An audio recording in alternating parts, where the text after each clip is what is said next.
Hola, buenos días. Vamos a completar y empezar con este video el capítulo sobre España en Europa y en el mundo.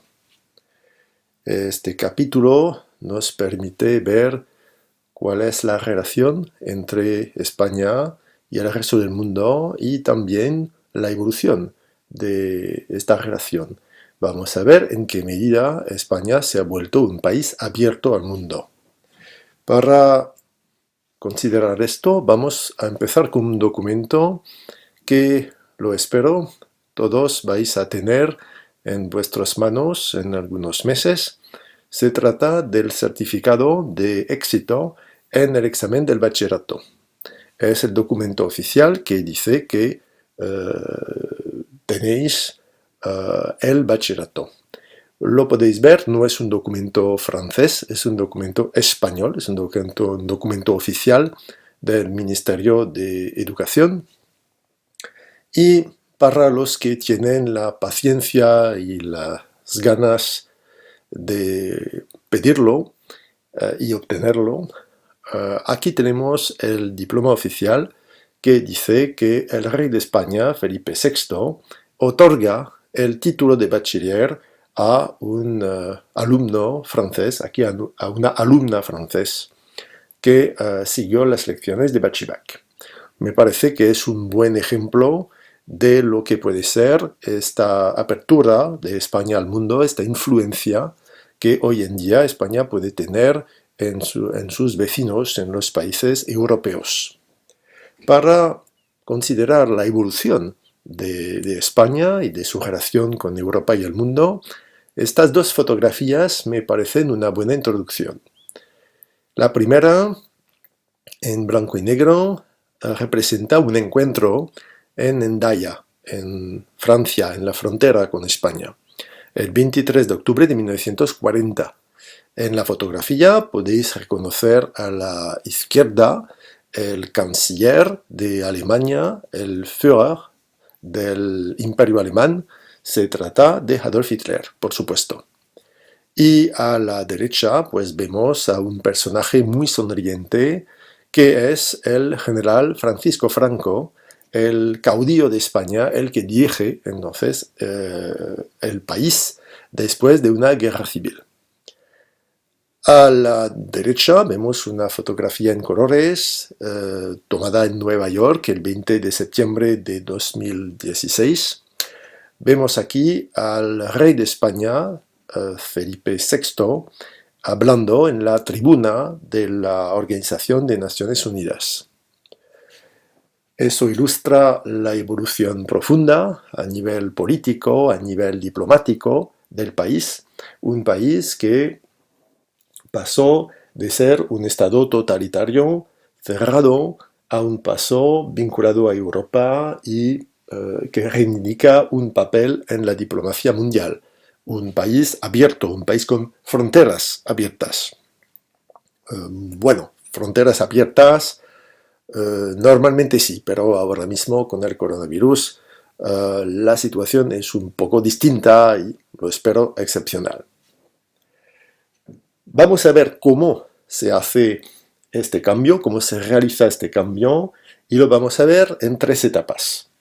Lo vamos a ver primero en la etapa que podemos llamar el periodo azul, entre 1939 y 1945-46. Es un periodo en el que el país está en relación con el eje. Vamos a ver después cómo el país aprovecha la apertura, aprovecha la Guerra Fría a partir de 1948 para abrirse, para relacionarse de nuevo con el resto del mundo. Y por fin veremos desde 1975-76 cómo España se vuelve un país abierto europeo y plenamente miembro de la comunidad internacional. Pues un cambio radical, entonces.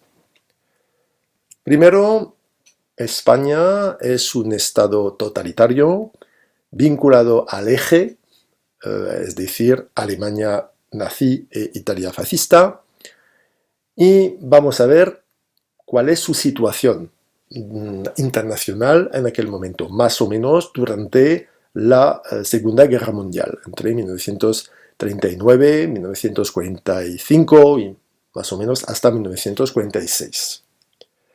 El país es entonces un país dirigido por Franco y se quedó al margen de la Guerra Mundial. No participó directamente en la Guerra Mundial, sobre todo porque se trata en aquel momento de un país arruinado que no puede entrar en otra guerra.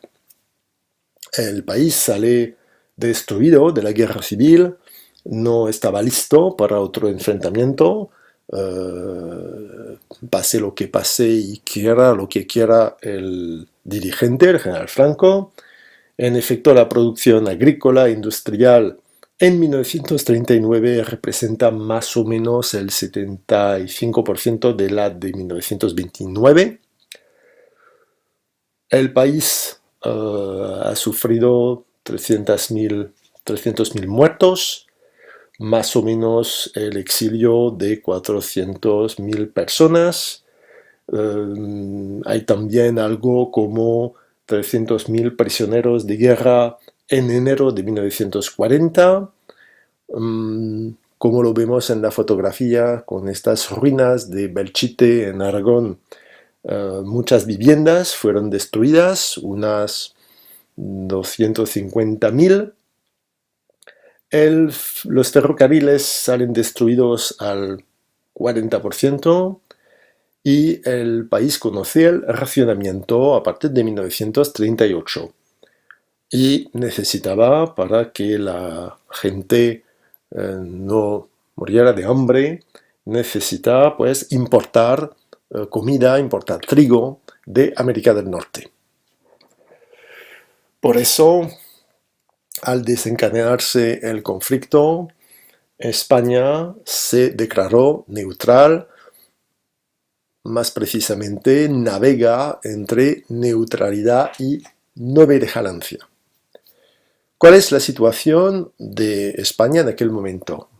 En esta fotografía vemos en el centro, en uniforme negro, el ministro de Asuntos Exteriores español, que está con oficiales alemanes y que tiene a la izquierda a un alto responsable del régimen nazi, ya que se trata de Heinrich Himmler.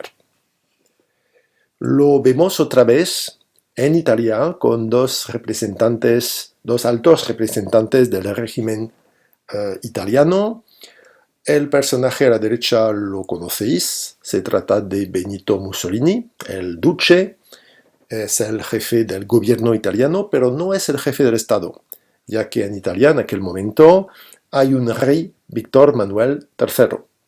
Y pues a la izquierda, el hombre en uniforme blanco se llama Ramón Serrano Suñer, es el ministro de Asuntos Exteriores y es también el cuñado del general Franco, es decir, que se casó con la hermana de la esposa de Franco, y por eso, para burlarse de él, los españoles, o algunos españoles, lo llaman el cuñadísimo.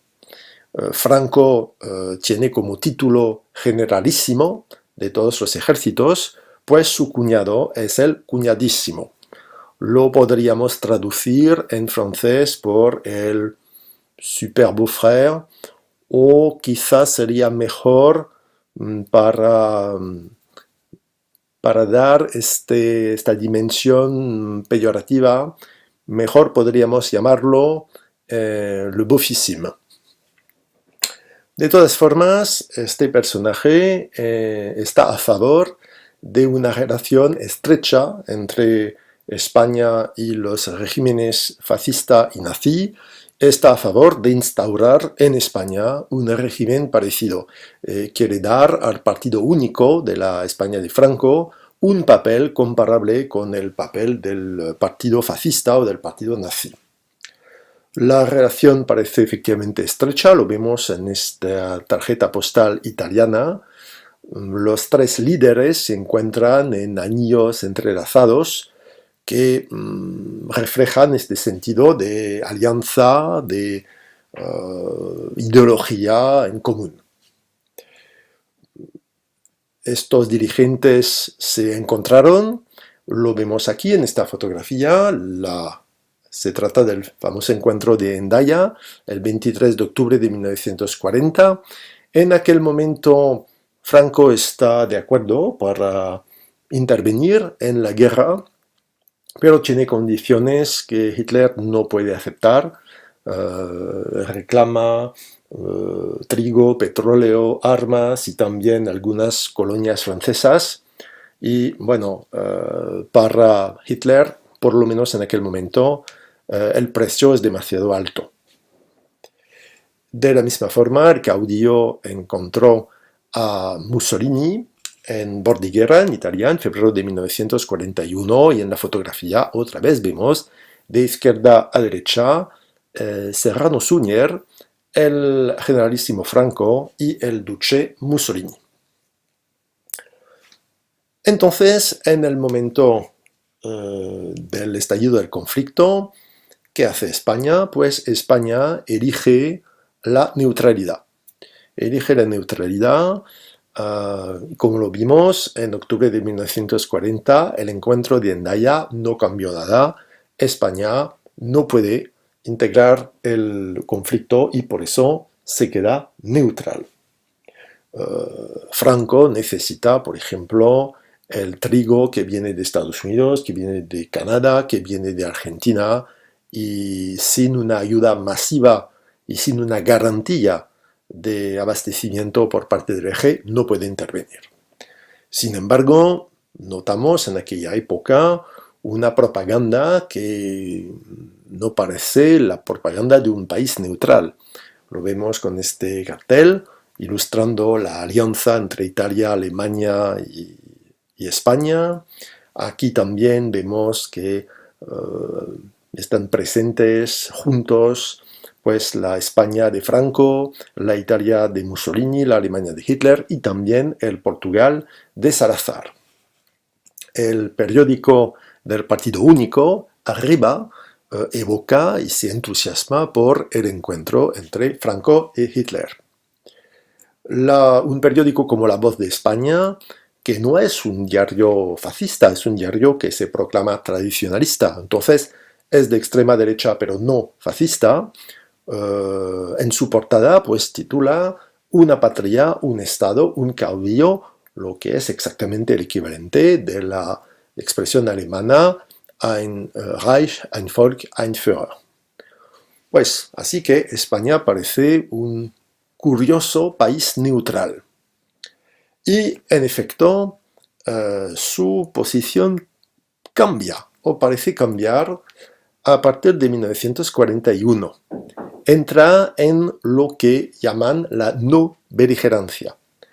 España se proclama moralmente beligerante, es decir que el país tiene preferencias, pero no entra directamente en el conflicto. Así que los ejércitos españoles no combaten en la Segunda Guerra Mundial al lado del eje, pero Hitler envía voluntarios, los voluntarios de la División Azul, al frente de Rusia para luchar contra el comunismo.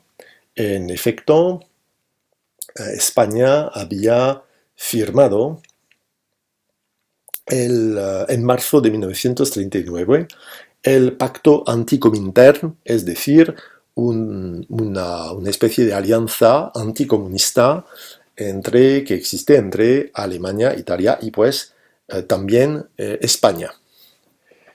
Vemos en esta fotografía una placa de calle que existía en Toledo, que evoca esta división azul.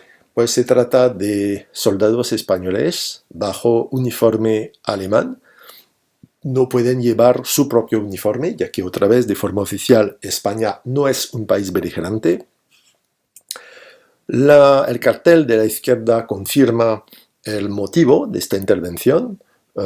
dice que hay que alistarse para luchar contra el comunismo. Entonces el motivo es el anticomunismo profundo de Franco. Quiere participar en esta lucha, le parece lógico. Vemos en esta fotografía en colores a estos soldados españoles que luchan en Rusia con uniforme alemán. Y el periódico oficial del Partido Único en España, en su portada, evoca el entusiasmo de la población de Madrid por este viaje de voluntarios que van a luchar contra el comunismo. Aquí vemos otra fotografía de esta despedida, de este momento, y bueno, tenemos el sentimiento de estar en un país fascista con todos estos brazos derechos alzados. España, pues el gobierno español considera que la lucha entre el eje y la Unión Soviética es una cruzada contra el comunismo. Franco había llevado a cabo una cruzada en España, porque así llamaba a la guerra civil, y pues seguir luchando contra el comunismo en Rusia parece algo lógico.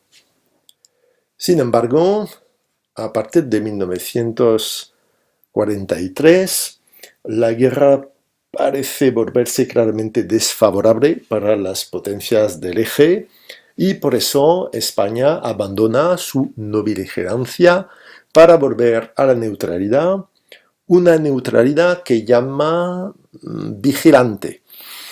No sé muy bien lo que significa, pero concretamente Franco retiró la División Azul y decide también nombrar a más monárquicos en las Cortes, en su administración, y defiende una teoría interesante que llama la teoría de las dos guerras, para explicar la posición de España en el conflicto. Concretamente, en la idea de Franco, la Segunda Guerra Mundial no solo es un conflicto, una contienda bélica, sino dos guerras distintas.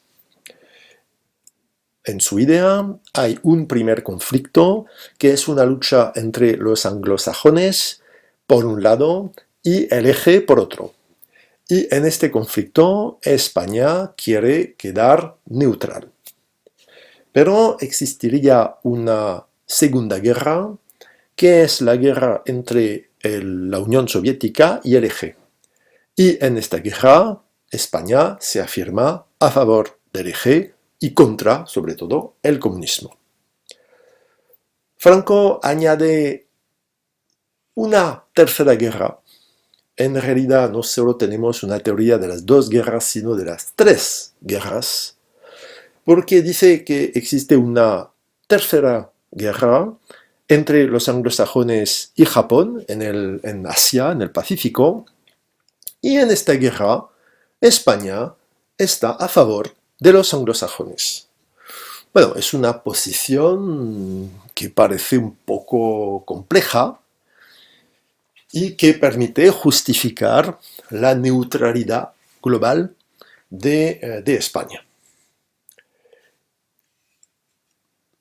Y, sin embargo, en el momento de la victoria de los aliados contra el eje, la desaparición del eje, la muerte de los dictadores, España se encuentra al margen del concierto de las naciones.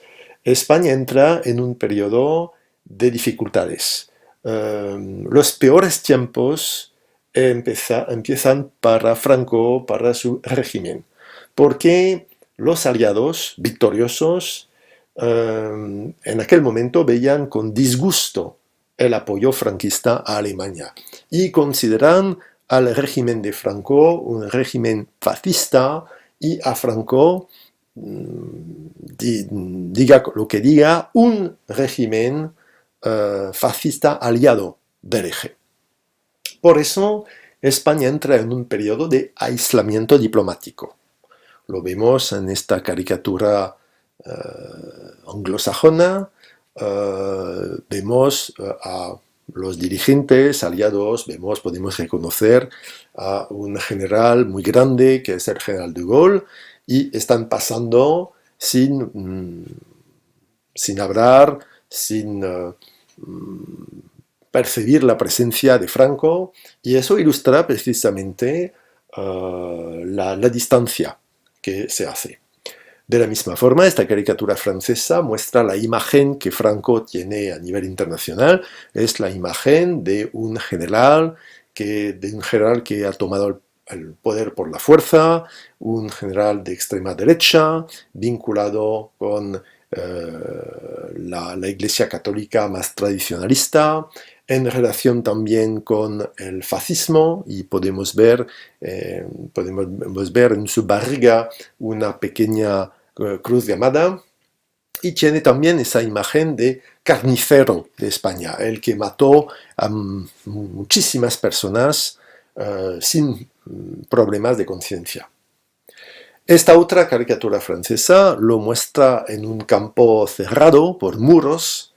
Eso ilustra el aislamiento de España, pero compara también España con el lugar de una corrida en la que Franco es el matador en dificultad porque está luchando contra dos toros diferentes y su muleta lleva los colores de la bandera nazi. Eso ilustra esa idea de un régimen aislado, de un régimen moribundo, y eso representa pues esa idea de que es un régimen que hay que eliminar o que va a desaparecer. Este rechazo a la España franquista lo vemos en junio de 1945 en la conferencia de San Francisco, que funda la Organización de Naciones Unidas, y en esta conferencia se declara la no admisión de España. Se decide que España no puede integrar la ONU. Y un poco más tarde, en febrero de 1946, las Naciones Unidas denuncian el gobierno de Franco y dicen que no representa al pueblo español, por lo cual carece de legitimidad para su presencia en órganos internacionales. Consideran este gobierno como ilegítimo. La opinión en Estados Unidos se manifiesta también a favor del derrocamiento de Franco, considerado como el último líder fascista de Europa. Y vemos aquí la presencia de veteranos de las brigadas internacionales que reclaman la desaparición del régimen de Franco, como desaparecieron el régimen nazi y el régimen fascista. Mientras tanto, en España, frente a esta oposición, hay que precisar, por ejemplo, que Francia cierra su frontera en marzo de 1946, frente a toda esta oposición, a esta hostilidad. Franco tiene una reacción en la Plaza de Oriente de Madrid. Es una plaza que se sitúa al lado del Palacio Real, el Palacio de Oriente, que vemos abajo en esta fotografía, y la Plaza de Oriente está en el centro. Pues en esta plaza se reúne a una multitud el 9 de diciembre de 1946, y la manifestación se hace para marcar el respaldo de la población española a la política de Franco, que considera que defiende a España y que se opone a las presiones extranjeras y a una forma de complote, de conspiración contra la nación española. Pues Franco utiliza en su propaganda esta hostilidad bastante global contra su régimen. Su política diplomática, ¿cuál es? Franco, frente a esta situación difícil, decide borrar la imagen fascista del régimen. Es decir, que desaparecen los elementos que hacen pensar que el régimen de Franco es fascista. Desaparecen las camisas azules, desaparece el saludo con el brazo derecho extendido. Además, Franco insiste en una dimensión conservadora de su régimen. Por ejemplo, firma leyes fundamentales como el Fuero de los Españoles, que es una forma de declaración de derechos de los españoles. Firma una ley de referéndum que permite pedir su opinión y su voto al pueblo español. Así que con estas leyes puede decir que no es un régimen totalitario o un régimen tan autoritario como lo dicen. Es un periodo en el que también se redacta una ley de sucesión en la jefatura del Estado que da a Franco la posibilidad de elegir su sucesor, un sucesor que podrá gobernar, se dice el texto, a título de rey o de regente. Es decir, que el régimen es una monarquía, de momento sin rey, y no un régimen fascista o totalitario. Bueno, quiere borrar la imagen fascista, sin embargo, defiende ideas muy de extrema derecha, ya que denuncia una conspiración judeo-masónica marxista contra España. Es el tipo de discurso que ha hecho hasta el fin de su vida.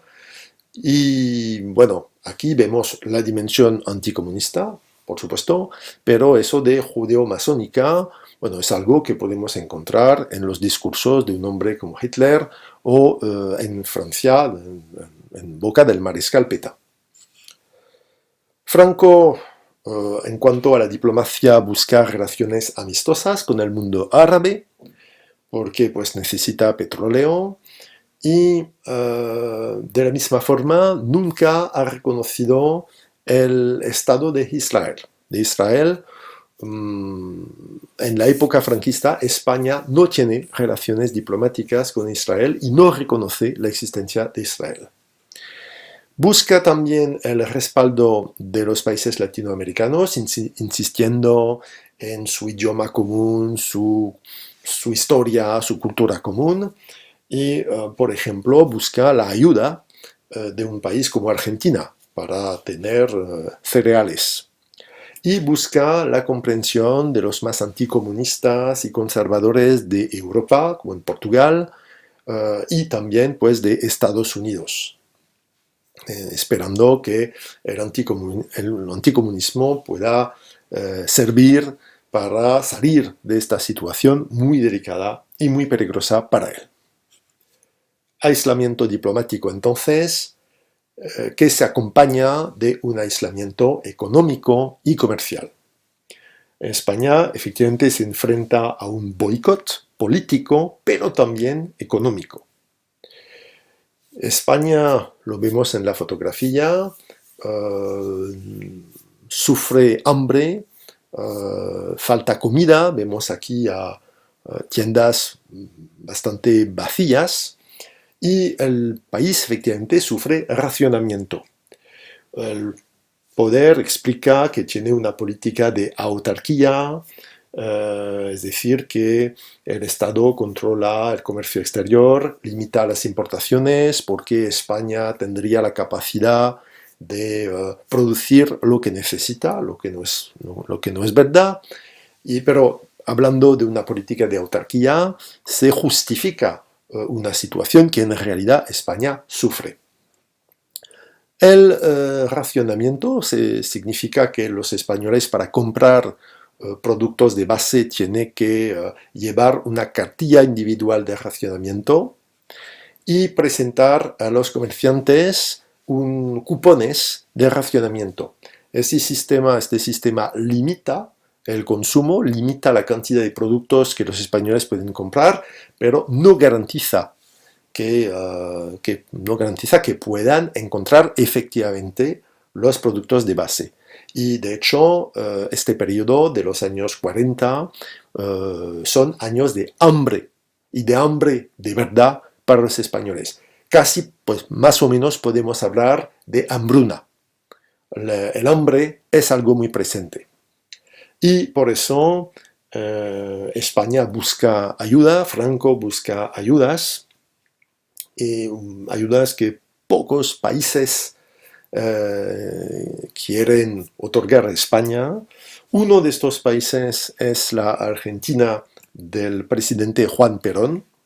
El presidente Juan Perón acepta enviar un embajador a Madrid en 1947, firma un protocolo en 1948 para exportar trigo a España, y en 1947 se organiza un viaje oficial no de Juan Perón, porque ir en persona a España podría poner en peligro las relaciones que tiene con Estados Unidos, y no puede permitirse unas malas relaciones con Estados Unidos. Por eso envía a su mujer, la famosa Eva Perón, que vemos aquí en la fotografía a la derecha, estrechando la mano al general Franco, pues en el momento de su llegada a España. Entre ellos, en el fondo, vemos a la esposa de Franco, Carmen Polo, y detrás de Franco, a su derecha, vemos a una jovencita que es la hija del dictador. Se trata de Carmen Franco Polo. Pues España, o más precisamente el régimen franquista, intenta sobrevivir al cambio radical de situación diplomática. Espera que su anticomunismo pueda darle un papel nuevo con la Guerra Fría que empieza. Y efectivamente, esta Guerra Fría va a permitir un cambio en esta situación. España podrá de nuevo abrirse, lo que veremos en la segunda parte, pero esto es otra historia, y por el momento se acaba la misa por hoy.